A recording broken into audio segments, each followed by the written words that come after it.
ओम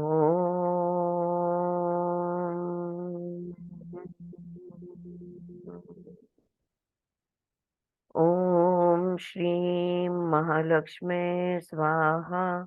ओम ऐं सरस्वते स्वाहा। ओम क्लीं पार्वते नमः। ओम दुम दुर्गाय नमः। ओम शांति शांति शांति।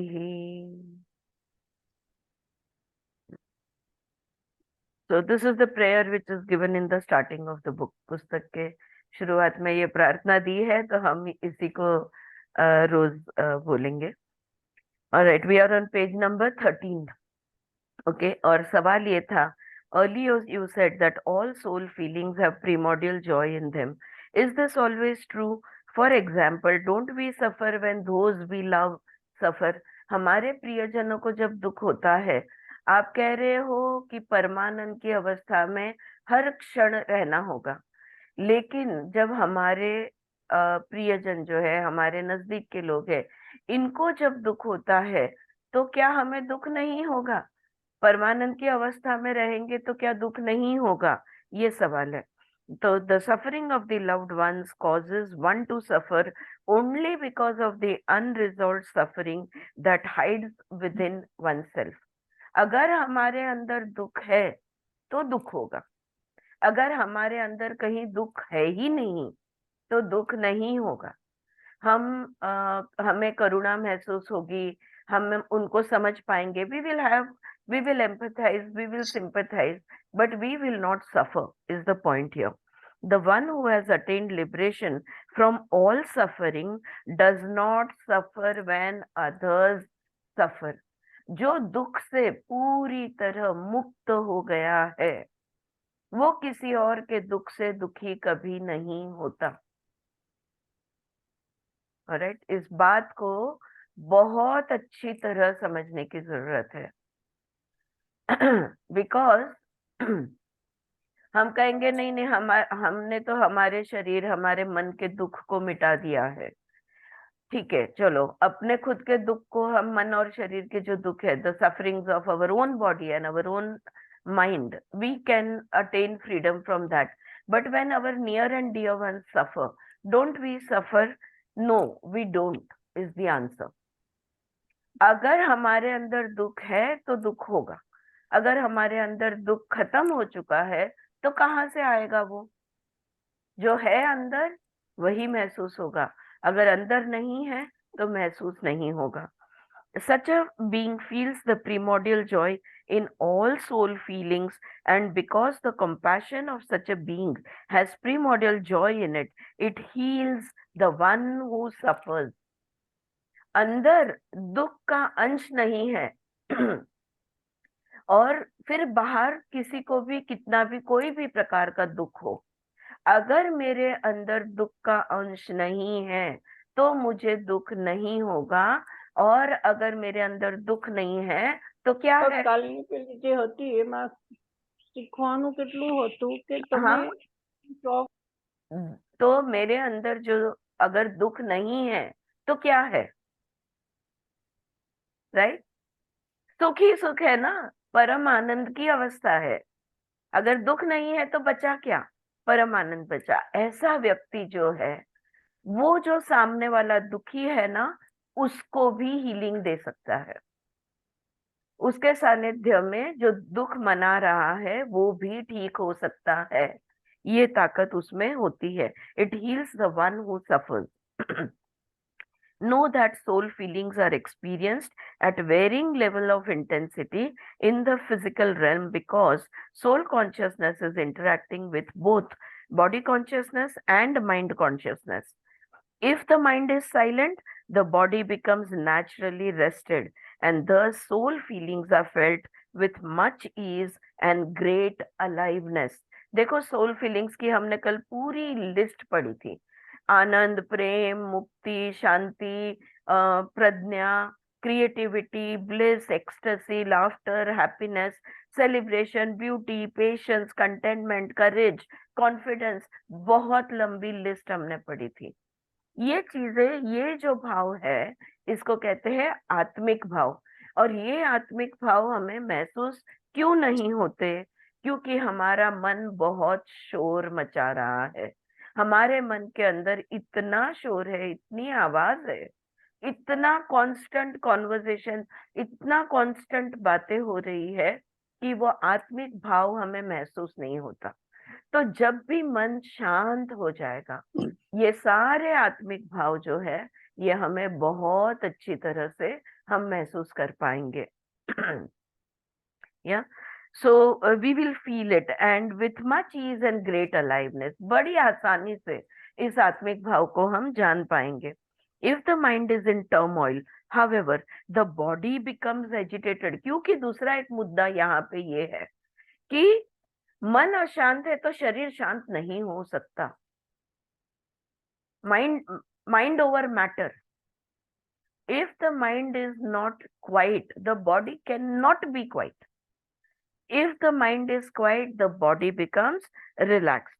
Okay, and then the soul feelings become inaccessible because they get covered by painful body sensations and the divisive contents of the mind. जो लोग कहते हैं ना, मुझे मेडिटेशन नहीं जमता, मुझे मेरा शरीर खींचने, when I started learning meditation, I had this experience. मेरे पैर खींचते, my body would literally get cramps from within. I could not keep my body still. I could not do shavasana. In yoga हम कहते हैं shavasana is the most difficult of asanas. You cannot lie still. ये नहीं हो सकता। तो फिर ध्यान में आया, शरीर क्यों नहीं शांत हो रहा? क्योंकि मन अशांत है। अगर मन अशांत है तो शरीर शांत नहीं होगा। शरीर शांत नहीं होगा, शरीर में दर्द होगा, देयर विल बी क्रैम्प्स आएंगे, फिर हमें शरीर में कुछ ना कुछ खिंचातानी महसूस होती रहेगी। Isn't it natural? तो आगे वो एक्सप्लेन करती है कि दूसरों के दुख से हमें दुख नहीं होगा अगर हमारे अंदर दुख बचा ही नहीं है। There is no more pain within, no more suffering within. Next question, isn't it natural to lose one's joy for feeling empathy for those who are in much suffering? For example, when say a friend or a relative is in mourning due to the loss of a loved one. अब बहुत नजदीक का कोई है जिसका कोई नजदीक का गुजर गया है और वो बहुत दुखी है, तो क्या उसका दुख देखकर हमारा जो आनंद है ये चला नहीं जाएगा? हम कैसे खुश रह सकते हैं? अगेन दोस्तों, मैं याद दिला दूं, हम खुशी की बात नहीं कर रहे, प्लेजर की बात नहीं कर रहे, हम आनंद की बात कर रहे हैं, परम आनंद की बात कर रहे हैं। और ये जो परम आनंद है, क्या ये चला नहीं जाएगा या कुछ कम नहीं होगा जब हमारे मन में करुणा जागेगी, सामने का दुख हमसे देखा नहीं जाएगा, तो क्या ये आनंद कम हो नहीं होगा? ये सवाल है। Feeling empathy does not mean that one loses the primordial joy despite sensing another person's suffering. देवी कहती है नहीं, दूसरे का दुख का एहसास तुम कर सकते हो, लेकिन तुम्हारी परमानंद की अवस्था एक अंश भी नहीं बदलेगी। इसलिए मैंने बार बार कल ये रिपीट किया और एक बार आज रिपीट करूंगी। सच्चित आनंद, लेकिन आनंद यानी परम शांति। हम लोग आनंद को खुशी के साथ रिलेट करते हैं। It is not about dancing with joy, we are talking about a tremendous calmness, tremendous peacefulness within. So नहीं होगा, बोल रही है। The enlightened ones do not get burdened by the suffering of others, even though they are fully present to it. True sympathy does not need codependence. दूसरे के दुख में दुखी हो जरूरी नहीं है।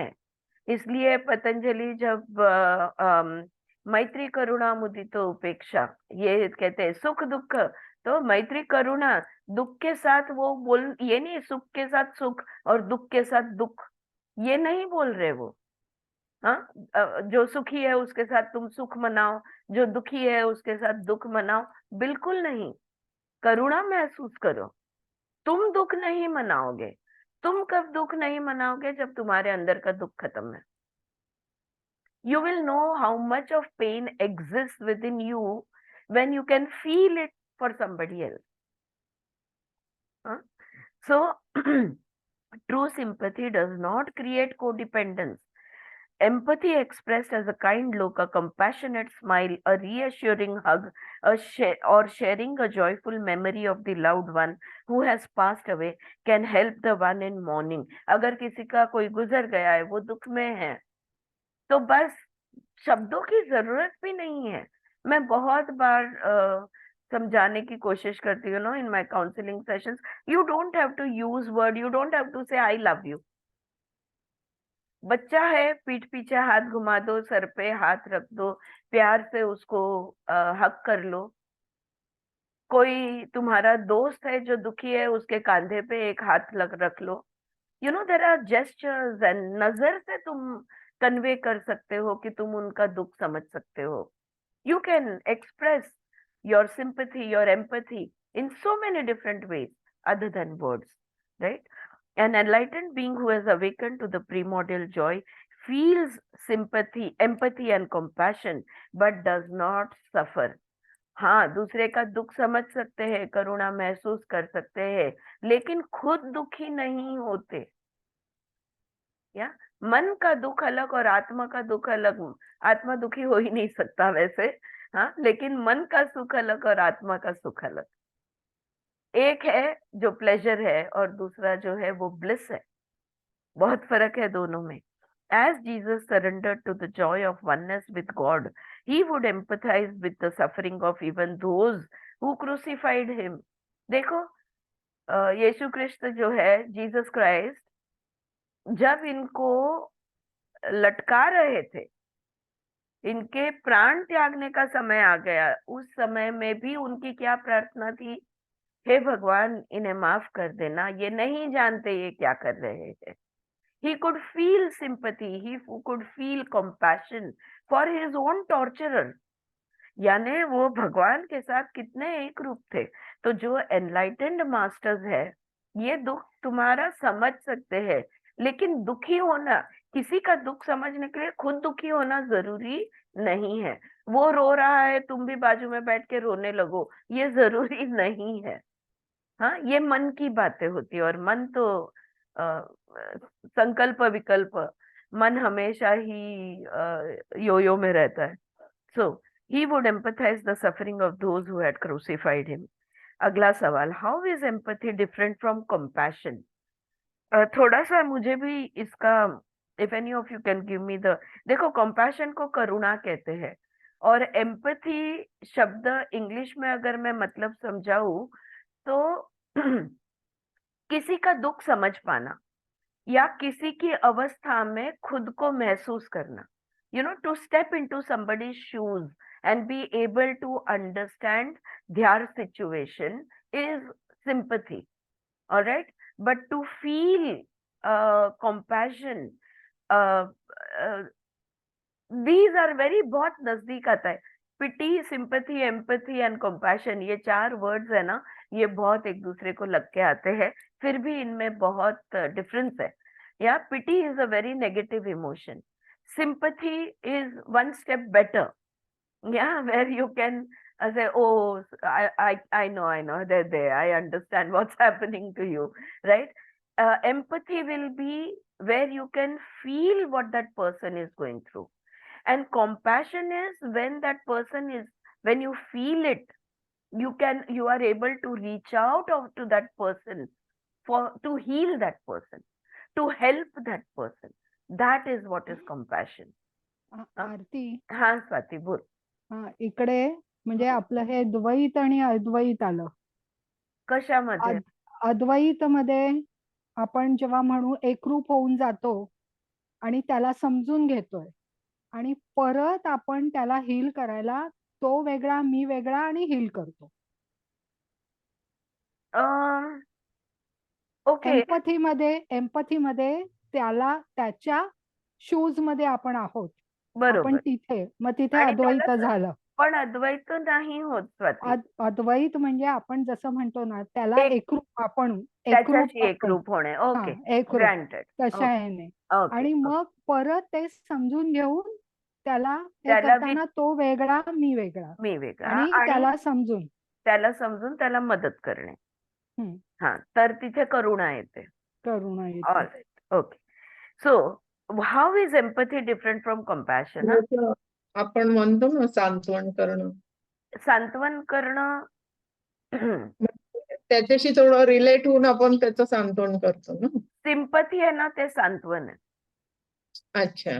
हा, दया म्हणजे पिटी येतं, हा. सिंपथी म्हणजे सांत्वन येतं, एम्पथी म्हणजे त्याच्या परिस्थितीमध्ये स्वतःला, आता स्वाती त्याला अद्वैत म्हणते, म्हणजे त्याच्या परिस्थितीमध्ये स्वतःला बघता येतं आपल्याला. आणि करुणामध्ये आपण त्यांना मदत करण्यासाठी प्रवृत्त होतो. बघूया पुस्तकामध्ये काय. मला एक अजून ऍड करायचं होतं आरती, Yeah. कंपॅशन मध्ये. कंपॅशन आणि एम्पथीतला अजून एक मोठा फरक असा दिसतो की कंपॅशन मध्ये तुम्ही त्यांच्या समोरच्या व्यक्तीच्या सिच्युएशन मध्ये इम्पॅक्टेड नसतात किंवा कॅरीड नसतात. बरोबर. तुमच्यावर त्याचा परिणाम झालेला नसतो. बरोबर आहे. जेव्हा तुम्ही स्वतःला इम्पॅक्ट मधून सेव्ह करून बघू शकता, तेव्हा तुम्ही करुणेचा अनुभव करू शकता दुसऱ्यासाठी. तोपर्यंत ते सिंपथी एम्पथी पिटी मध्येच खेळत राहतात अदरवाईज. बरोबर आहे. पण अगदी तुम्ही त्या परिणामात असतात, त्या समोरच्या व्यक्तीच्या दुःखाच्या किंवा सुखाच्या दोन्ही परिणामात असतात. बरोबर आहे. बरोबर आहे. Perfect. Yes, very rightly said. Yes. So बघूया what the writer has to say, what Devi is answering.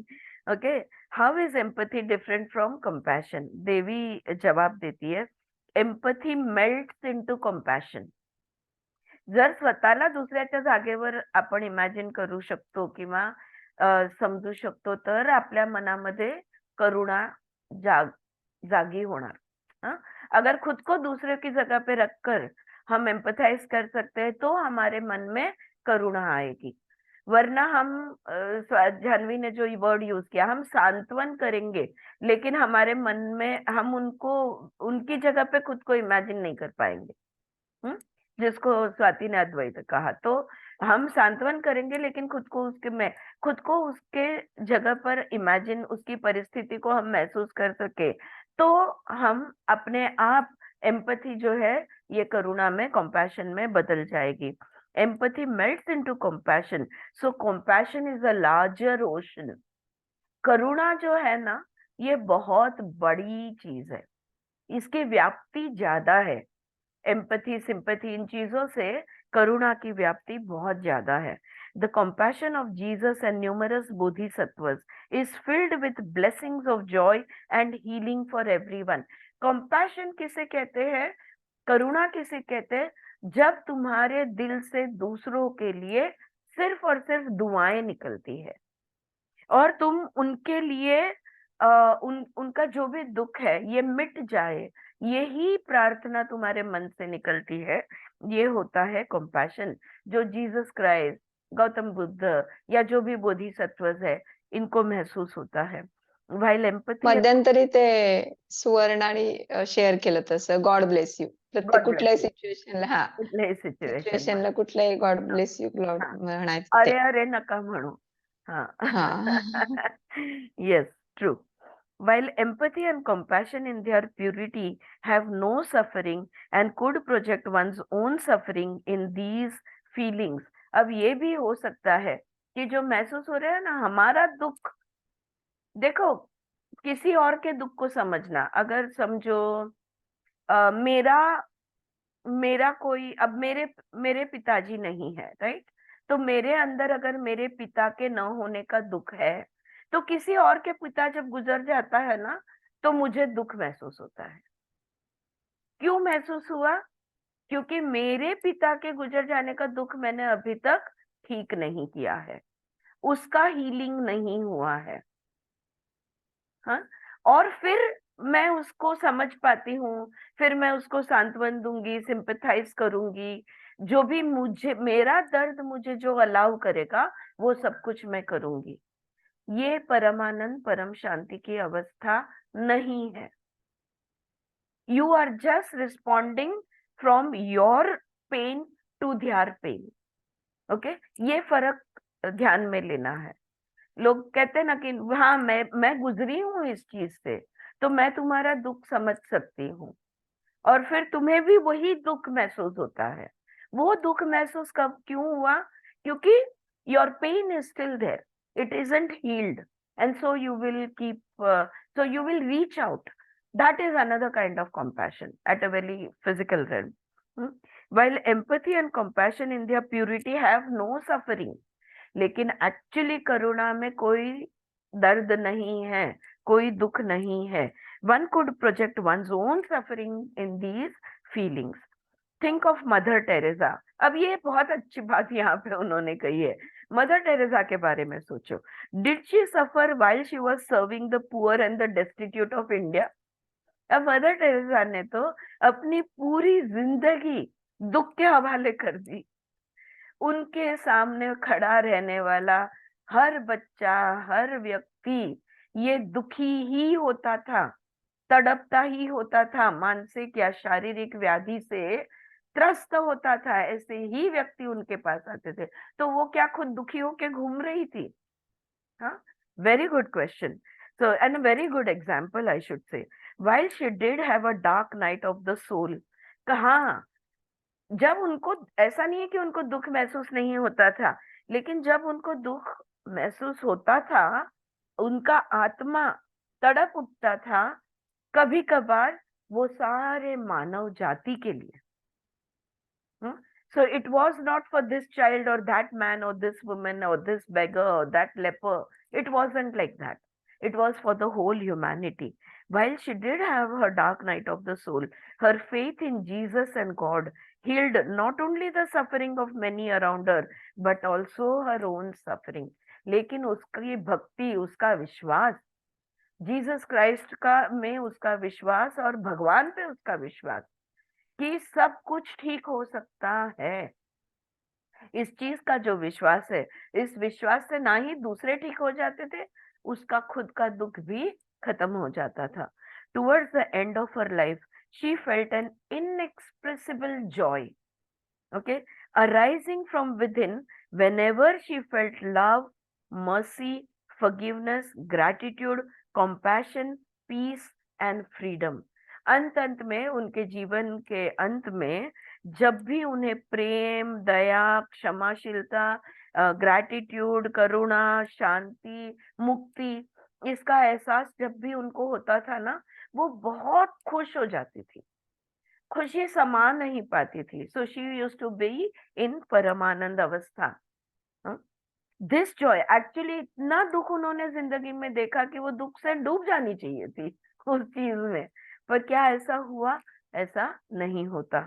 This joy raise the vibrations of these soul feelings in her in others. जैसे कि वो दया की सागर है, माया की सागर है, प्रेम की सागर है, जैसे कि उनमें सब सब सब चीजें भरी हुई है, सारी आत्मिक भावनाएं भरी हुई है, ऑल द सोल फीलिंग्स, उनका वाइब्रेशन बढ़ते गया। This inexpressible Joy is the primordial Joy, और यही उन्मनी अवस्था, यही आनंद, ये परमानंद की अवस्था है। अगला सवाल, we suffer when we crave for the joyous moments of the past, does joy also create craving? देखो, हमारे सुख के क्षण याद करके हम कितने दुखी होते हैं, यार कितना मजा आया था, मतलब वो मजा आया था याद करके, यार दुख में है राइट, ये हमारे सबके साथ होता है। तो क्या तो हमें वो चीज दोबारा चाहिए, क्रेविंग है, एक यातना है कि अरे फिर से वो होना चाहिए, राइट। तो ये जो परम आनंद है, क्या ये परम आनंद को भी वो प्यास है वो यातना है कि नहीं, ये परमानंद और होना ही चाहिए, रहना ही चाहिए ऑल द टाइम? क्या ऐसा होता है?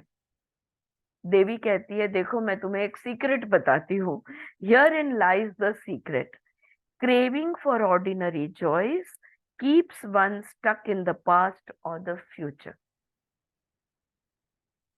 जब भी हमारी इच्छाएं, कामनाएं, मोह लोभ कामना, जब भी हमारी कामनाओं में हम रहते हैं, इच्छाओं में हम रहते हैं, मुझे ये करना है, मैं चाहती हूँ वो होना चाहिए, मुझे ये मिला था तब कैसा था, you know, this has to be done, that has to be done, इच्छाओं में जब हम रहते हैं, तब हम हमेशा या तो पास्ट में है या तो फ्यूचर में है। सीधी बात है कि नहीं? हाँ, जो पहले मिला था वो दोबारा चाहिए, कहाँ हो तुम? पास्ट में। यार मेरी ये इच्छा है, मेरी दिल की तमन्ना है, ये होना चाहिए, आजीवन में इतना तो करके जाऊं, कहाँ हो तुम? फ्यूचर। इच्छाएं हमें हमेशा या तो भूतकाल में रखेगी या तो भविष्य काल में रखेगी। इससे होगा क्या? What is wrong in it? रहो भूतकाल में, रहो भविष्य काल में, प्रॉब्लम क्या है? राइट? प्रॉब्लम क्या है? प्रेजेंट चला गया। यस जानवी, प्रेजेंट चला गया। जो क्षण जो अभी हो रहा है, वहां से तुम्हारी एनर्जी चली गई, तुम्हारा ध्यान चला गया। Wherever your attention is, your energy is. अगर तुम्हारा अटेंशन पास्ट और फ्यूचर में है तो प्रेजेंट में कहाँ से आएगा? और अगर प्रेजेंट में नहीं है तो प्रेजेंट में जो होना है उसको ऊर्जा कहाँ से मिलेगी? Right? So craving for ordinary joys keeps one stuck in the past or the future.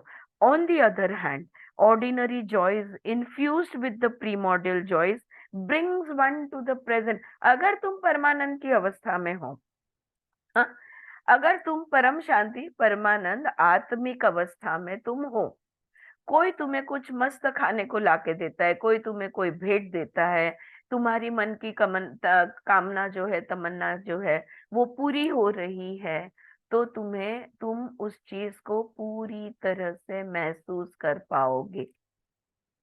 अगर तुम वहां हो तो महसूस होगा, अगर तुम वहां नहीं हो तो कैसे महसूस होगा?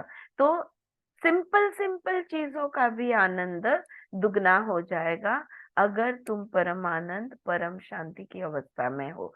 हर इच्छा पूर्ति हो जाएगी अगर तुम परम आनंद, परम शांति की अवस्था में हो। तुम्हारे दिल की सारी तमन्नाएं पूर्ण होगी अगर तुम परम आनंद, परम शांति की अवस्था में हो। हे भगवान मेरा ये होने दो, हे भगवान मुझे ये चाहिए, वो चाहिए। You are living in the future, the present is just wasted. This is what is happening. So instead of craving for the past, one may simply feel gratitude for the past, which brings one to the present. अरे यार वो फिर से मिलना चाहिए, कितना अच्छा लगा था, उसके बदले वाह जिंदगी में एक बार तो ये चीज मिली, भगवान तेरे मैं शुक्रगुजार हूँ, I am grateful to you, I have had such a joyful moment. अगर तुम ग्रैटिट्यूड एक्सप्रेस करोगे तो तुम प्रेजेंट में आ जाओगे। So it is not the joyous memories of the past but rather the craving for them which create suffering. तो दुख, वो आनंद के क्षण की जो चाहत है कि वो आनंद के क्षण जो है वो दोबारा लौट आए, ये चाह तुम्हें दुख देगा, दुख की निर्मिति करेगा, दुख निर्माण करेगा। While craving for joyous memories divides the past from the present, the joy of gratitude joins the memories of the past with the present and manifests more joy in the future. अगर मन में gratitude है, gratitude के साथ दुख नहीं हो सकता, विरोधाभास है, कॉन्ट्राडिक्शन हो जाएगा। ग्रैटिट्यूड के साथ सुख ही महसूस होता है, राइट? तो वो अगर तुम उस सुख में हो तो आगे के सुख और तुम्हारे पास आएंगे। If one acts from this wisdom, इसके लिए क्या चाहिए? विवेक। इसके लिए तुम्हारी कौन सी चीज जागरूक चाहिए? प्रज्ञा। अगर तुम विवेक में हो, प्रज्ञा में हो, then the joy from the past would be merged with the joy of the present, joining all time into a primordial joy. परम आनंद की अवस्था में वो जो बीत चुका आनंद है, वो अभी के आनंद के साथ जुड़कर तुम परम आनंद की अवस्था में अपने आप आ जाओगे। लेकिन अपने सवाल अपन सारे अर्जुन ना, हमारे सवाल खत्म नहीं होते। आगे लेखक पूछते हैं, but what happens when the mind is convinced that the present moment does not have as much joy as one had in the past, does this not cause suffering? लेकिन तब भी जो मजा आया था ना, वो अब भी मजा नहीं आ रहा है। क्या इससे दुख निर्माण नहीं होगा? हाँ, वो आनंद, अभी वो आनंद महसूस नहीं हो रहा है। इसका जो डिफरेंस है, ये जब ध्यान में आता है तो क्या दुख निर्माण नहीं होगा? The suffering is created by holding on to the memories of the joys in the past and forgetting that the infinite primordial joy is available here and now in the sacred emptiness of the present moment. अभी का जो क्षण है, कौन सा? ये वाला। कौन सा वाला? ये वाला। जो आगे चला गया वो नहीं। This moment. Which moment? This moment. इस क्षण का जो प्रेजेंट क्षण का जो ये एक खाली है, ओके, ये एक स्पेस ऑफ एम्प्टीनेस है, राइट। अब जब हम पीछे के दुख को याद करते हैं और इस वाले जो अब भी अवेलेबल है, इस शून्य में जो परम आनंद अवेलेबल है, उसको हम भूल जाते हैं और वो बीता हुए को याद करते हैं, दुख आएगा ही आएगा। प्रेफरेंस मैं बार बार ये बोल रही हूँ, दुख आएगा। यहाँ भी सफरिंग की बात हो रही है, पता नहीं क्यों, मैंने ये पढ़ा भी नहीं था, लेकिन आज सुबह मैंने ही सफरिंग पे आर्टिकल लिख दिया कि हम लोग दुख को भी पूरी तरह समझना जरूरी है हमें। कुछ खोने का दुख, कुछ पाने का दुख, मतलब नको होता आजारपण पण आलं तो कुछ पाने का दुख, ओके। जो नहीं चाहिए था वो मिला, जो चाहिए था वो नहीं मिला, कोई आया कोई गया, ये दुख, इसी को सिर्फ हम अगर दुख समझते हैं तो दैट इज नॉट ट्रू। दुख, सफरिंग किसको कहेंगे? वो एक क्षण भी मन के अंदर जो मन को विचलित कर गया, एक क्षण, वो भी दुख है। If your mind is not at rest, you are suffering. If your body is not at rest, you are suffering. फिर वो 0.001% होने दो, या जैसे कि आकाश सर पे गिर गया, उतना बड़ा दुख होने दो। दुख होता है, okay. So even if like you know, अरे यार कितना मजा आया था, काश हम वापस जा पाए, ये भी दुख ही है। तो जब हम सामने वाले को कहते हैं ना, अरे किया ना मजा, अभी क्या है, you had fun then, so why are you feeling bad now? No, I am not feeling bad. Yes, you are feeling bad.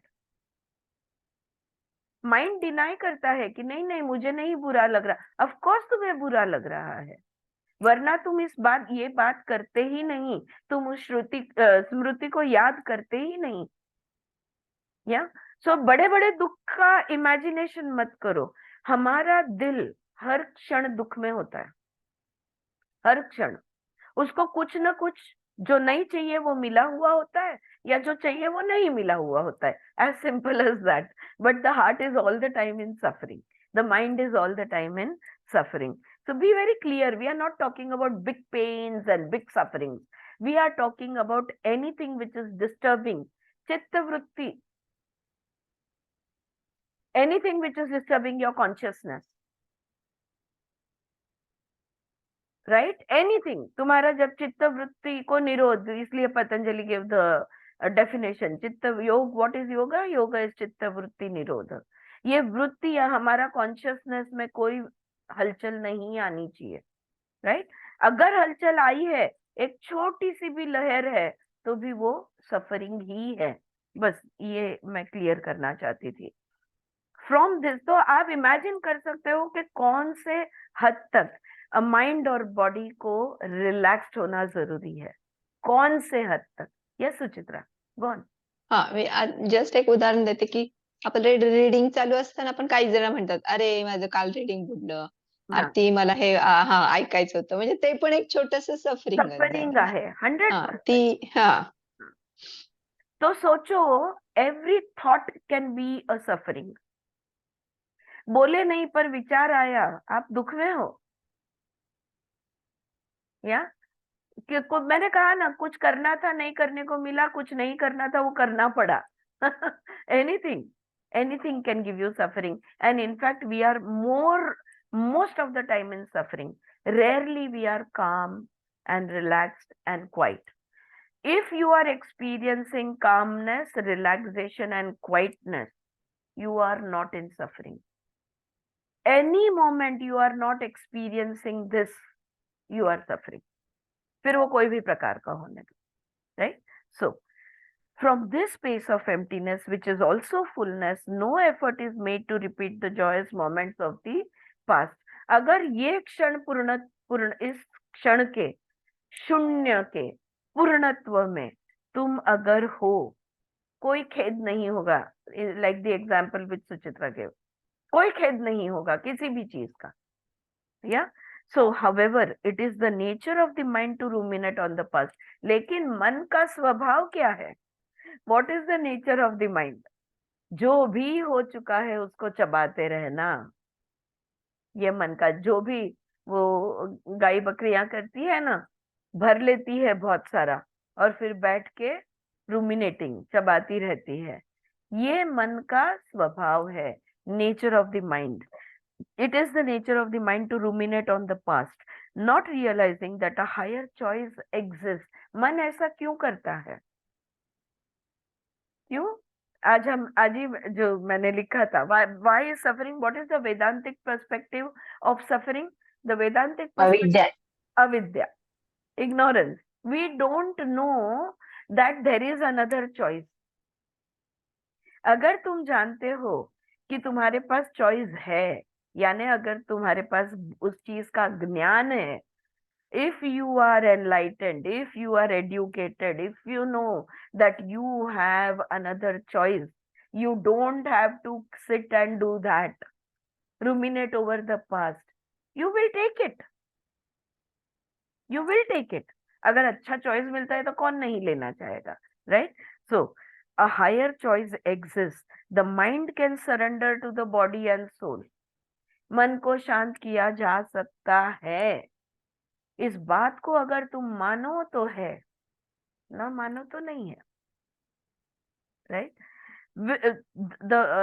The mind can surrender to the body and soul, which are windows to the infinite presence here and now.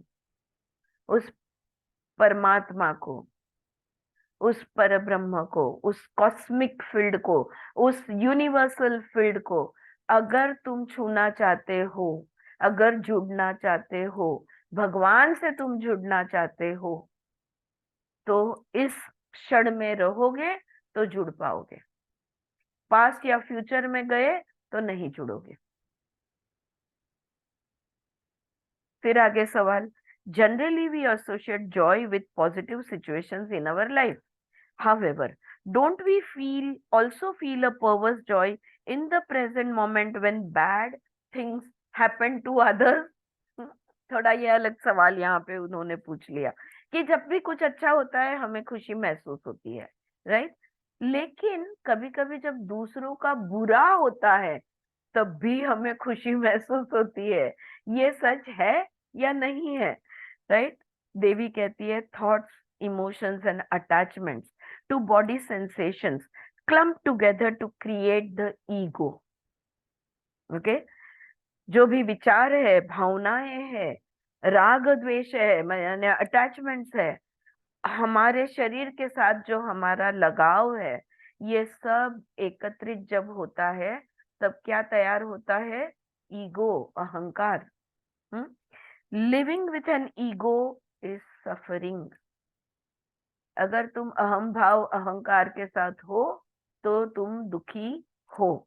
And thus, when one lives from the ego, one may find momentary pleasure in another's suffering. See, when we read such things, मुझे लगता है कि हमें बहुत अच्छे guidelines मिल रहे हैं यहाँ पे। कैसे? अगर किसी के दुख से मुझे खुशी हुई ना, तो ये मेरे लिए संदेशा रहेगा, ईगो बहुत है मेरा। अगर किसी के दुख से मुझे खुशी नहीं होती है, तो मैं जानूंगी कि मेरा ईगो शांत है। So we can observe ourselves.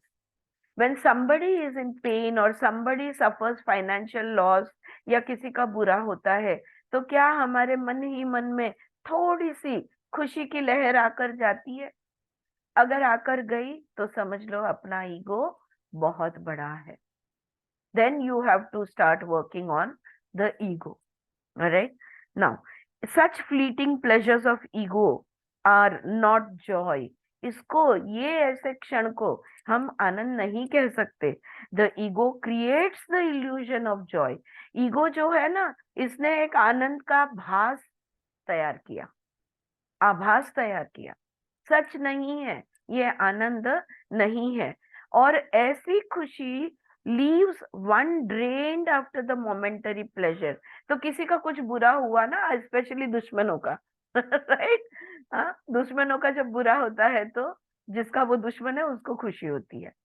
तो अगर देखो, वो खुशी की एक लहर आके जाने के बाद हमें बहुत ड्रेन्ड फील होता है, जैसे कि हमारी ऊर्जा कम हो गई हो। हाँ, हमें बहुत, जैसे कि हम नीचे उतर गए हो, ऐसा हमें महसूस होता है। ये आनंद नहीं है, ये एक भास है, ये एक भ्रम है। The primordial joy that we speak of exists deep within your soul and the higher self.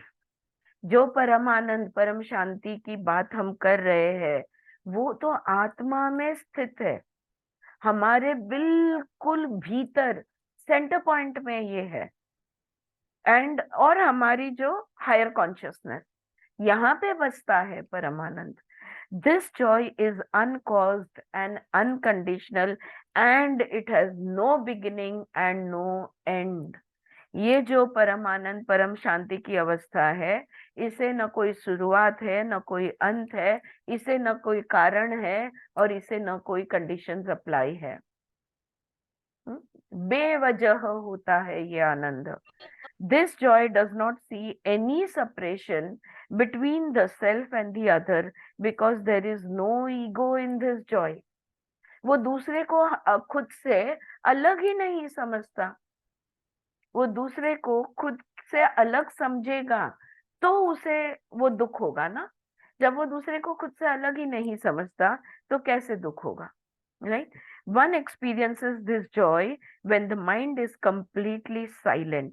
परमानंद, जब मन पूरी तरह से, ये दूसरी बार रिपीट हो रहा है, हाँ देवी ये दूसरी बार रिपीट कर रही है कि जब मन पूरी तरह से शांत हो जाता है, न वो बोल रहा है, न कह रहा है, न भूतकाल में है, न भविष्य में, कुछ नहीं हो रहा। मन जब पूरी तरह से शांत हो जाता है, तब परम आनंद, परम शांति का अनुभव हमें मिल सकता है। From the place of this egoless awareness, one feels everyone's joy as one's own joy. सबकी खुशी में खुशी। Again, मैत्री करुणा मुदितो सुख दुख पुण्य पुण्य। सुख के साथ मैत्री, दुख के साथ करुणा, राइट? पुण्य के साथ मुदितो, आनंद मनाओ, अपुण्य को इग्नोर करो। Again, that same thing. You will feel the joy of others if you are in all the time in a joyful state. अगर तुम परम आनंद, परम अवस्था जिसमें कोई अहंकार नहीं है, अहंकार रहित सजगता में अगर तुम हो, तो तुम परम आनंद का अनुभव ले सकते हो। राइट? यहाँ पे ये सेकेंड चैप्टर खत्म हुआ। किसी को कुछ कहना है Any clarification? Do you want to say anything? All good? All right. Shall we move on to the third chapter? All right. The third chapter is the Holy Trinity. त्रिदेव, वैसे Tridevi, right?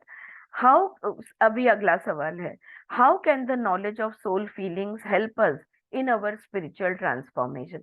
अब सीधी बात पे आते हैं, ओके? शंका का समाधान हो गया, अब हम सीधे सवाल पूछते हैं जिसकी देवी हमें सीधे जवाब देगी। सवाल ये है, ये जो आत्मिक भाव, ऑलराइट, अभी आत्मिक भाव बार बार, अभी थोड़ी देर पहले मैंने याद दिलाया था, दोबारा याद दिलाती हूँ, ये आत्मिक भाव कौन से होते हैं इसकी एक पूरी लिस्ट हमें दी है उन्होंने। You remember? joy, love, freedom, peace, wisdom, creativity, bliss, ecstasy, laughter, happiness, abundance, compassion, celebration, gratitude, equanimity, harmony, silence, grace, beauty, reverence, passion, devotion, faith, surrender, mystery, inspiration, insight, clarity, forgiveness, mercy, kindness, trust, hope, empathy, sympathy, patience, nurturement, curiosity, enthusiasm, solitude, contentment, acceptance, intimacy, sensuality, discernment, dispassion, responsibility, resilience, courage, humility, simplicity, honesty, innocence, confidence, strength, security, and many others. ये सारे भाव है, ये सारी चीजें जो है, ये सारी भावनाएं जो है, ये सारी फीलिंग्स जो है ना, ये परम शांति, परम आनंद की छटाएं हैं। जब भी इनमें से कोई भी भाव महसूस होता है, परम आनंद, परम शांति का एहसास होके ही रहेगा। ऑलराइट, तो यहाँ वो पूछ रहे हैं, क्या इन चीजों का ज्ञान से आध्यात्मिक परिवर्तन हो सकता है? अब हमें ज्ञान मिल गया ना, राइट? तो क्या हम में आध्यात्मिक परिवर्तन, स्पिरिचुअल ट्रांसफॉर्मेशन आएगा? ये सवाल पूछ रहे हैं। देवी जवाब देती है, knowing the relationship between different layers of consciousness allows one to know which layer can transform which. हमारी अलग अलग चित्त भूमियां है, दरवाजों वागियों में हाँ जाओ, हमारे अलग अलग स्तर है। हमारे यहाँ पे हम लोग चित्त भूमि जो जानते हैं वो अलग है। ये कौन सी चित्त भूमि की बात कर रही हूँ मैं? ये कौन से कॉन्शियसनेस की बात कर रही हूँ? यहाँ पे 3 मेन कॉन्शियसनेस के बारे में उन्होंने बात की है, मैं तुम्हें याद दिला दूं। बॉडी कॉन्शियसनेस, माइंड कॉन्शियसनेस और सोल कॉन्शियसनेस, हाँ, एंड सोल कॉन्शियसनेस। ये 3, या तुम शरीर के साथ खुद की पहचान है तुम्हारी, या तुम्हारे मन के साथ तुम्हारी पहचान है, या क्या तुम्हारे आत्मा के साथ तुम्हारी पहचान है? कौन से स्तर पे जिंदगी बिता रहे हो, शारीरिक, मानसिक या आत्मिक? कौन से स्तर पे तुम हो? सो knowing the relationship between different layers of consciousness allows one to know which layer can transform which. अगर हमारी ये तीनों चीजों से पहचान है, मन, शरीर और आत्मा, अगर हमारी इन तीनों चीजों से अच्छी पहचान है, तो हम समझ पाएंगे कौन सा स्तर कौन से स्तर को बदल सकता है, या कौन से स्तर का के। आई विल सिंपली अगर मैं सिंपल एग्जांपल दे दूं, हाँ, मैंने उठाओ ना અંદર વજે વગાડી ઉઠાડ એને કેને અંદર આવીને લઈ લે, આના કીબોર્ડ ઉપર છે, એને કે અંદર આવીને લઈ લે. sorry knowing, so the example that I'm giving, if I know that if I keep my body still, my mind will become still. Asana is all about that, right? Keeping your body still. तो मेरे body से मेरा mind transform हुआ कि नहीं हुआ? मेरे शरीर की स्थिरता से मेरी मन के स्थिरता पे परिणाम हुआ या नहीं हुआ? हुआ। अगर इन तीनों चीजों की सजगता है तो हम दूसरे कौन से स्तर को में परिवर्तन ला सकते हैं, ये तय करना आसान हो जाएगा। अगर मैं ये जान लूं कि मुझे अगर मेडिटेशन करना है तो मेरे बॉडी को मुझे स्थिर करना होगा। स्थिर कब होगा? रिलैक्स करूंगी तो स्थिर होगा। बॉडी को रिलैक्स करके मैं माइंड को रिलैक्स करूंगी तो माइंड स्थिर होगा। तो मैंने क्या किया? शरीर को स्थिर करके मन में परिवर्तन लाया। और मैंने जाना अगर मेरा मन और मेरा शरीर ये दोनों को मैंने स्थिर कर दिया तो मेरे आत्मा को मैं छू सकती हूँ या आत्मा के साथ मैं हो सकती हूँ। I can be with my soul. तो परिवर्तन कहाँ आया? तीनों स्तरों में हमने परिवर्तन इस तरह से हम ला सकते हैं। बस ये एक लाइन का ये मतलब हुआ। The bigger layer always transforms and subsumes the smaller layer. जो बड़ा स्तर है ना, ये 3 स्तर है। अभी वो बताएंगे कि कौन सा स्तर, आई होप कि कौन सा स्तर बड़ा है। तो जो बड़ा स्तर होता है वो छोटे स्तरों पे परिणाम करता है। यानी मेरे शरीर की स्थिरता अगर ज्यादा है मेरे मन की स्थिरता से, तो मेरे शरीर की स्थिरता का परिणाम मेरे मन पे पड़ेगा। अगर मेरी मन की स्थिरता का स्थिरता ज्यादा है शरीर की स्थिरता से, तो मेरे मन का शरीर के कॉन्शियसनेस पे फर्क पड़ेगा। Alright, so the bigger layer always transforms and subsumes the smaller layer. The infinite emptiness in which all divine beings rest is the biggest layer, and it is beyond the duality of even consciousness or non-consciousness.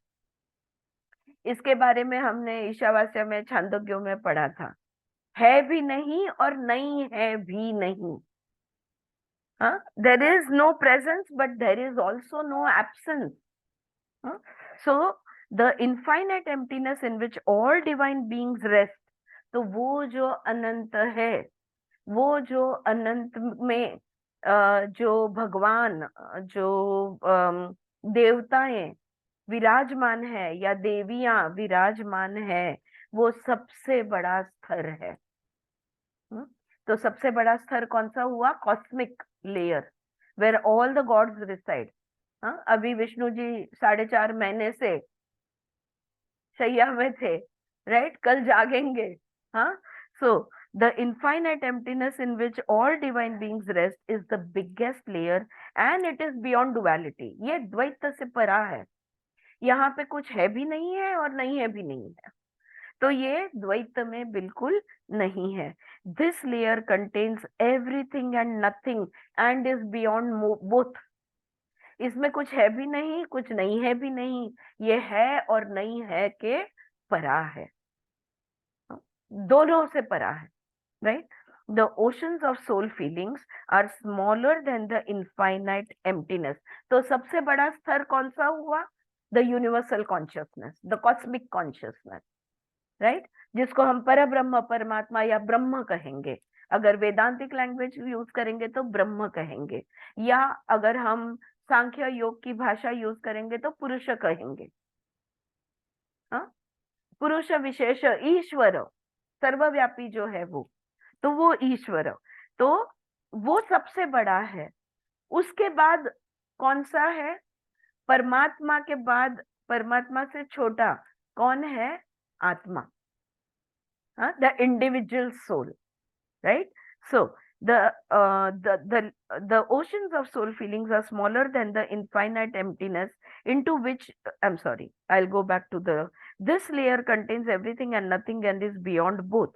The oceans of soul feelings are smaller than the infinite emptiness into which they all pour and join together in absolutely oneness. तो हमने जो भी वो आत्मिक भाव को देखा ना, जो पूरी लिस्ट मैंने पढ़ी, राइट? आत्म भाव यानी परम आनंद या परम शांति, ये जो है ना, ये परमात्मा परब्रह्म से हमें जोड़ता है। ये हमारे आत्मा का परम आनंद, परम शांति हमें परमात्मा के से जोड़ता है। our soul feelings connect us to the ocean of the infinite, the infinity, of infinite, right? Soul feelings range from infinite oceans to finite oceans, यानी वो अनंत है, ये सीमित है. मेरी आत्मा, इंडिविजुअल आत्मा, my consciousness, individual consciousness is limited. The universal consciousness, the cosmic consciousness is endless, is infinite, अनंत है. तो ये दोनों एक दूसरे से जुड़े हुए होते हैं. The giant lakes of the body sensations are smaller than the infinite oceans of the soul feeling. अब ये जो आत्मिक भाव है, यानी कि परम आनंद, परम शांति जो है, ये कहाँ है? ये शरीर के समुंदर में है. लेकिन परम आनंद, परम शांति का जो स्तर है, ये शरीर के सेंसेशंस और फीलिंग, संवेदनशील शरीर से बड़ा है. येते लक्षात काय बोलते थे? Are you with me guys? आपके ध्यान में आ रहा है? राइट? जान्हवी, कळतंय का? नसेल तर थांबवा मला. आणि आरती रिपीट कर. हा, करते मी रिपीट. एक मिनिट, मी ना हे एवढं एक वाचून घेते आणि मग रिपीट करते. The giant lakes of the body sensations are smaller than the infinite oceans of the soul feelings. अभी छोटे छोटे तालाब है हमारे शरीर में संवेदना के. कभी पैरों में महसूस होता है, कभी हाथ में, कभी पीठ में, कभी छाती में, कभी चेहरे पे. तो ये जो एहसास है, शरीर के एहसास, ये वो परम आनंद और परम शांति का जो स्तर है, आत्मिक भाव जो है, ये आत्मिक भाव से छोटा है. अब इससे छोटा क्या है? बॉडी सेंसेशन से छोटा क्या है? The little iceberg of mind is smaller than the giant lakes of body sensations in which it floats. ये जो हमारा मन है, ये शरीर के समुंदर में बसा हुआ है. और जैसे आइसबर्ग को क्या कहते हैं? શું કહેવાય आइसबर्ग ने? हिमनग. हाँ, हिमनग. हिमनग, या. तो उसका कैसे पानी के ऊपर इतना सा दिखता है, राइट? हमारा माइंड बस उतना ही है. हमारा बॉडी वो पानी के नीचे है, जो बहुत ज्यादा बड़ा है, right? The tip of the iceberg, representing the conscious mind, is smaller than the hidden part of the iceberg, which includes the subconscious mind just below the surface and the unconscious mind just below below that surface. तो अगर हम एक त्रिकोण draw करते हैं, तो ऊपर का वो जो 10% है शायद, अप्रोक्सीमेटली वो 10% हमारा कॉन्शियस माइंड है. 80% उसके बाद का जो आता है वो हमारा सबकॉन्शियस माइंड है, और बचा हुआ परसेंटेज जो है वो हमारा अनकॉन्शियस माइंड है. लेकिन हमारा माइंड हमारे शरीर के संवेदना से एक चुटकी भर है, टाइनी पार्ट. ओके, अब let me ask you this. When you think of the universe at various levels of size, for a galaxy to a star, to a human, to a cell, to an atom, to an atom, how much bigger is an object at one level from that at the next level? Okay, ये सवाल बाद में देखेंगे. अभी तक जो वो बोल गई ना, वो हम एक बार रिपीट करते हैं. कहना सिंपल है, अभी मैं अलग शब्द यूज करके बताती हूँ आपको. परब्रह्म, परमात्मा यानी अनंत, बराबर है, जिसको हम क्या कहेंगे? कॉस्मोस, या हम यूनिवर्सल कहेंगे. Universal energy, universal consciousness, cosmic consciousness, जहाँ पे देवी देवता विराज करते हैं, जहाँ पे ईश्वर, जिसको हम ईश्वर कहते हैं, जो सर्वव्यापी है, अनंत है, सबसे बड़ा वो है.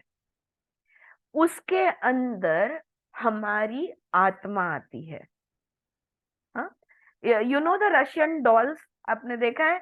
एक डॉल के अंदर दूसरा डॉल, उसके अंदर तीसरा डॉल, उसके अंदर चौथा डॉल, उसके अंदर पांचवा डॉल.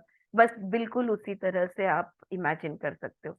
सबसे बड़ा जो है वो है परब्रह्म, परमात्मा, अनंत ईश्वर. उसके अंदर आता है हमारी आत्मा, जो किस चीज से बनी है, उसी परम आनंद और परम शांति से बनी है जिससे परमात्मा पर ब्रह्म बना है। तो हम आत्मा को का एहसास, हम आत्मा को कैसे महसूस कर सकते हैं? परम आनंद और परम शांति के भाव से, जिसको इन्होंने नाम दिया है सोल फीलिंग्स, उससे महसूस कर सकते हैं। तो सबसे बड़ा कौन हुआ? परमात्मा। उसके से छोटा कौन हुआ? आत्मा। आत्मा से छोटा कौन है? शरीर। शरीर का उन्होंने जो वर्णन किया है वो कह रहे हैं छोटे छोटे तालाब है ये शरीर, यानी आत्मा जो समुंदर है, महासागर के अंदर एक सागर है, वो सागर में ये छोटे छोटे तालाब है। इसलिए हमारे शरीर में यहाँ वहाँ अलग अलग जगह पे एहसास हमें होता है, सेंसेशंस हमें महसूस होती है। अब शरीर से छोटा कौन है? मन। मन कितना है? तिनका भर। और देखो हम मन को कितना इम्पोर्टेंस देते हैं। हम कहते हैं मन, mind is the most important thing. हाँ, और कितना लड़ झगड़ते हैं मेडिटेशन के टाइम इसके साथ। हाँ, अब मन जो तिनका भर है, जो सूत भर है, इसके 3 भाग है। उसकी नोक जो है वो है हमारा जागृत सजग मन। उसके नीचे आता है सुप्त मन, और उसके नीचे आता है अजागृत मन, unconscious. So you have the conscious mind, the subconscious mind and the unconscious mind.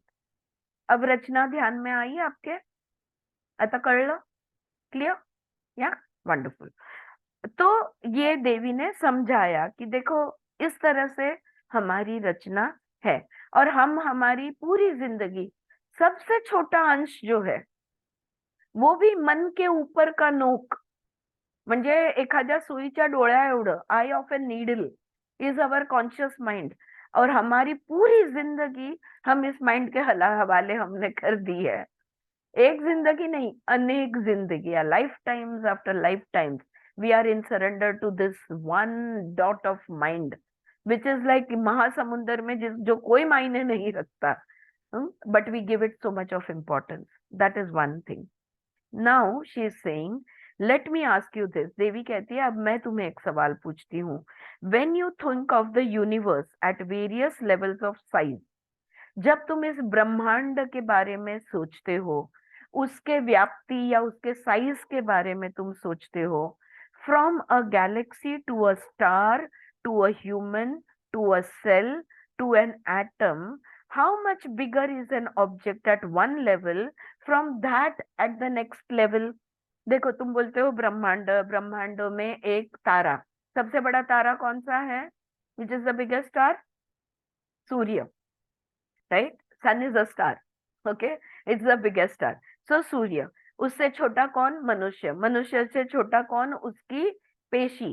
पेशी के से छोटा कौन? अणु। अणु से छोटा कौन? परमाणु, राइट? जब तुम ये सोचते हो तो तुम्हारे दिमाग में तुम किस तरह से इसके बारे में सोचते हो कि ये सबसे बड़ा, फिर ये छोटा, फिर छोटा, फिर छोटा, ऐसे ही सोचते हो, है ना? वो पूछ रही है। तो लेखक जवाब देता है, साइंटिस्ट कहते हैं, scientist say that it is billions of और ट्रिलियंस ऑफ टाइम्स ये ब्रह्मांड जो है ना, ये बहुत बड़ा है। For example, our own galaxy, the Milky Way, has hundreds of billions of stars. अगर एक उदाहरण ले तो हमारी जो सूर्यमाला है, हमारा जो सोलार सिस्टम है, वो उसमें हजारों लाखों करोड़ों तारे हैं, अब्जों तारे हैं। I do not know how many humans can fit inside a star.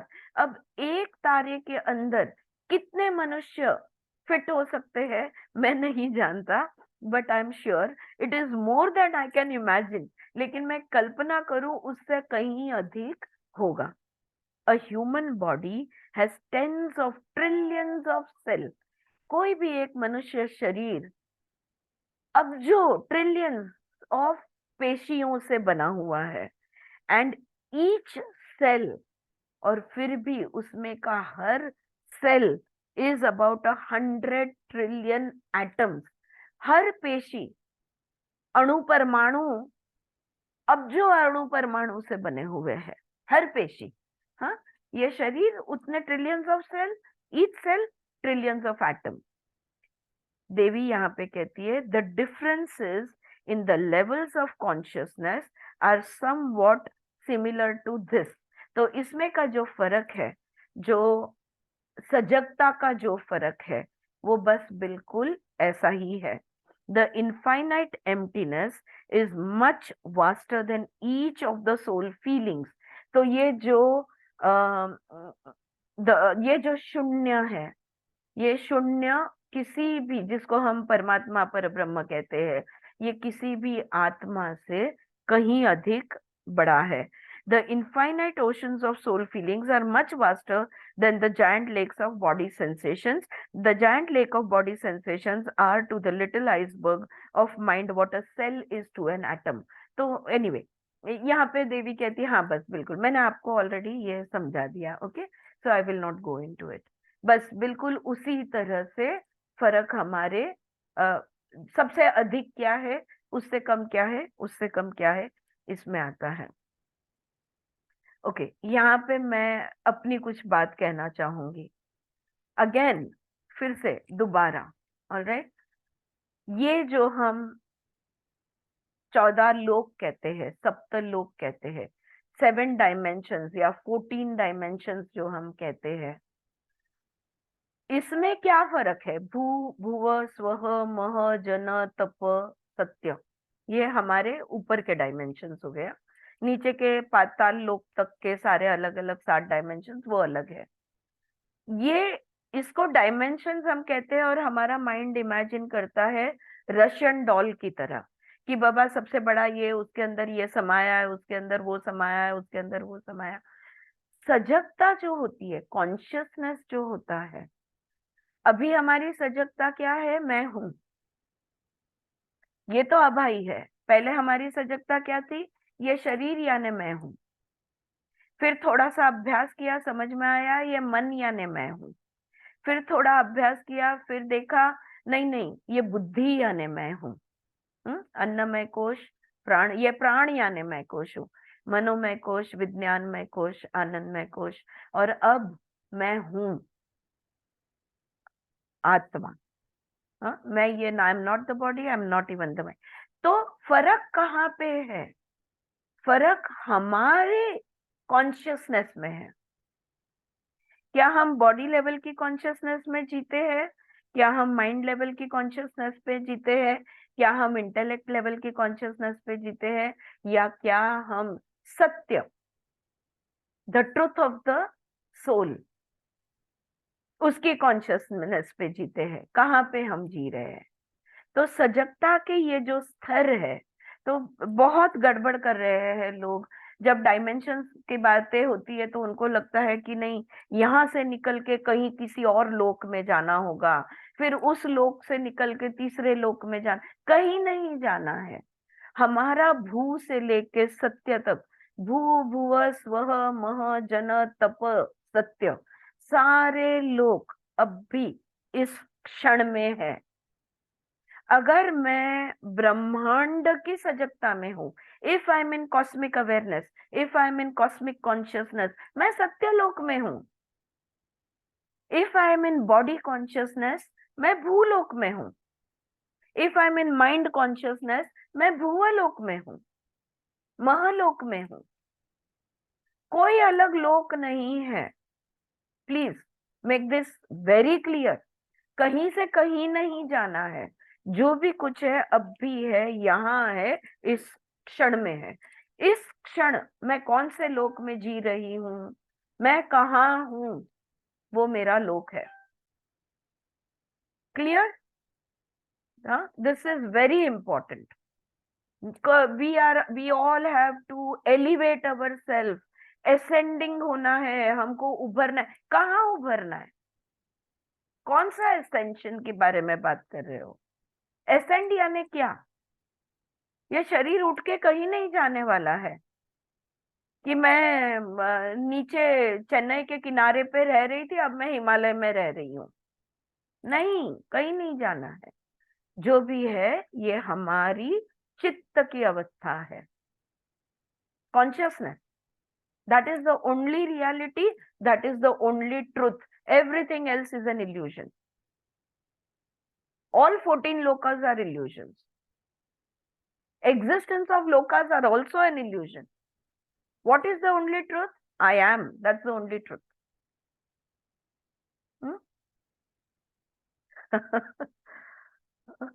Has that become heavy? I hope this has given more clarity. Okay, there is no need to go anywhere at all. You see where you are right now in this moment. So, oh really? तो वो कहती है ना, बस ऐसा ही है कि सबसे बड़ा अनंत, अनंत के अंदर आत्मा, आत्मा के अंदर शरीर, शरीर के अंदर मन, वगैरह वगैरह. तो वो पूछता है, सच में our mind is so much smaller than our body sensations. क्या हमारा मन हमारे शरीर से इतना छोटा है? मैं लिटरली आपको दिखा रही हूँ, इतना छोटा है, उससे भी छोटा है. ऑलराइट. देवी जवाब देती है, while the body is finite, it is much vaster than the mind. शरीर हमारा सीमित है, कबूल है, शरीर को सीमाएं हैं, है ना. हमारे चमड़ी के अंदर जो है उसको हम शरीर कहते हैं. All that is inside the skin, it is limited within the skin. So the body is finite, limited है. फिर भी हमारे मन से वो बहुत व्याप्त है, बहुत ज्यादा बड़ा है. The body can digest and transform all the contents of the mind. देखो, शरीर की ताकत और शरीर की व्याप्ति और शरीर की क्षमता समझा रही है वो यहाँ पे. मन में आने वाली हर चीज का पचन और परिवर्तन शरीर कर सकता है. The body can digest and transform all the contents of the mind, including thoughts, emotions, intellect, memory and ego. कौन सी चीजों को पचाता है शरीर? हमारे विचारों को, हमारे भावनाओं को, हमारे बुद्धिमत्ता को, हमारी स्मृतियों को और हमारे अहंकार को. Thoughts, emotions, intellect, memory and ego, इन सब को पचाने की क्षमता हमारे शरीर में है. Experiencing these contents at the conscious, the subconscious and the unconscious levels as sensations of the body leads to a great inner transformation. इन सारी चीजों को, किन चीजों को? विचार, भावनाएं, बुद्धिमत्ता, स्मृति और अहंकार, इनको हम जागृत, सुप्त, सुसुप्त यानी कॉन्शियस, सबकॉन्शियस एंड अनकॉन्शियस, ये तीनों लेवल पे इन सब चीजों को हम अनुभव कर सकते हैं. और इसके वजह से हमारे अंदर परिवर्तन आता है. पटता है ना? बरोबर है ना? काय बोलते हैं ती? We all know this. बहुत अभ्यास किया है हमने इस बात का. आधी आधी मग व्याधि, हमने उसका नेगेटिव अभ्यास किया है. But positive transformation can also happen if you are in Paramananda, Param Shanti, at the conscious, subconscious and unconscious levels.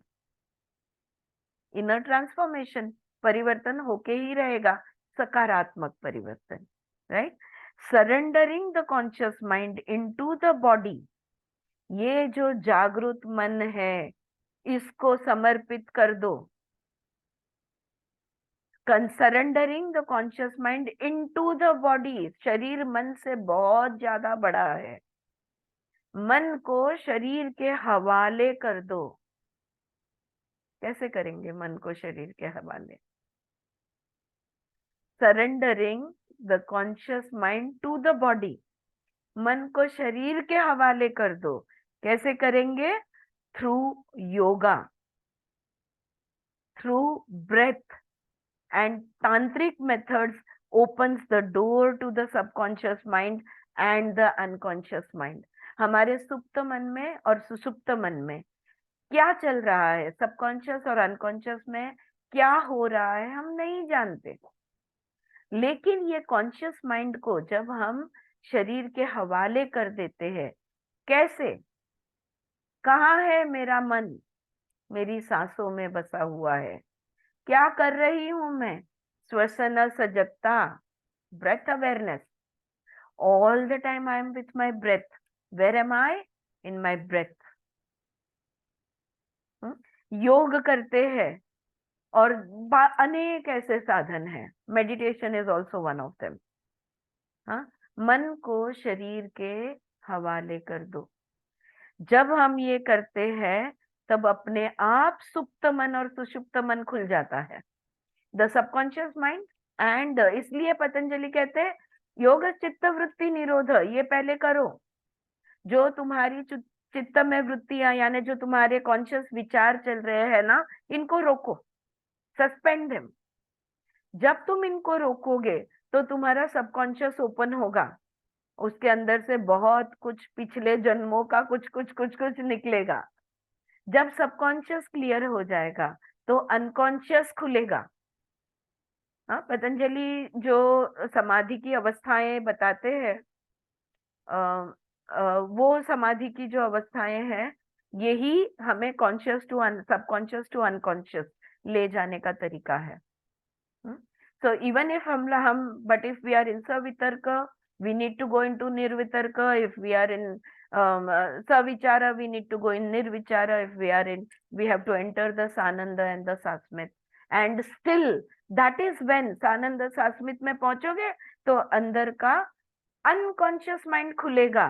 फिर कुछ कीड़े ऊपर आएंगे, फिर कुछ बीजे जो बच गए हैं वो ऊपर आएगा। तब जाके जो सबीज समाधि है, इसका परिवर्तन निर्बीज समाधि में होगा। कौन से बीजों की बात कर रहे हैं Patanjali? These very seeds which come from the subconscious and the unconscious. All right. So here she is saying, surrendering the conscious mind into the body with yoga, breath, and tantric methods opens the door to the subconscious mind and the unconscious mind. This allows the content of the unconscious mind, including the shadow, which is the unconscious part of the ego, to release and dissolve. एक हमारा, जैसे हम कहते हैं ना, शुद्ध सत्व, जब हम रजस तमस और सत्व की बात करते हैं तो सत्व में भी शुद्ध सत्व, ये एक अलग सत्व होता है। सत्व is balance, but pure balance, that is again something different. उसी तरह से वो यहाँ पे कह रही है कि shadow of the unconscious mind, तो जो कॉन्शियस में दिख गया उसको हमने ठीक किया, जो सबकॉन्शियस में दिख गया हमने ठीक किया, जो अनकॉन्शियस में दिख गया उसको भी हमने ठीक किया, और बिल्कुल हम समाधि की अवस्था में आ गए, परम आनंद परम शांति की अवस्था में आ गए। फिर भी सुषुप्त मन का एक सुषुप्त मन की एक परछाई, हमारा जो अहंकार है ये सुषुप्त मन की परछाई बनकर उभरता है, जिसको हटाना बहुत मुश्किल है।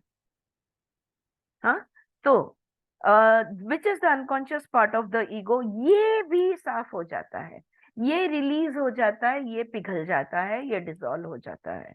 Even that shadow of ego which is there in the unconscious mind. Conscious mind, I am in meditation. Subconscious mind, time place awareness completely gone, you are in meditation. जागने के बाद, मेडिटेशन से बाहर निकलोगे तब कहोगे आई हैव मेडिटेटेड। हाँ, निद्रा से उठने के बाद अरे वाह कितनी अच्छी निद्रा हुई, वैसा ही अभी भी क्लेश है। Unconscious meditation, subconscious meditation. Unconscious meditation जो समाधि अवस्था में कहाँ थे, कब कितनी देर थे, कुछ नहीं पता, बिल्कुल खो गए हैं, उसमें भी अहंकार की एक परछाई आकर खड़ी हो जाती है। This is what she is saying over here, which is the unconscious part of the ego to release, वो भी निकल आती है, वो भी पिघल जाती है। This was the path followed by Parvati, and she will speak on this in another book in the near future. ये जो मार्ग है इस मार्ग पर पार्वती जी, देवी पार्वती चली है, और इसके बारे में वो बात करेगी अगली किताब में। I think it's almost time up, यहाँ पे हम रुकते हैं क्योंकि अगला सवाल आगे आता है। Oh that would be such a great honour to receive her teachings, thank you for letting us know, does the mind become empty as it surrenders and dissolves within the body? ये आगे का सवाल है जो हम कल उठाएंगे। Alright, या रुके यहाँ पे, ओमकार बोलेंगे।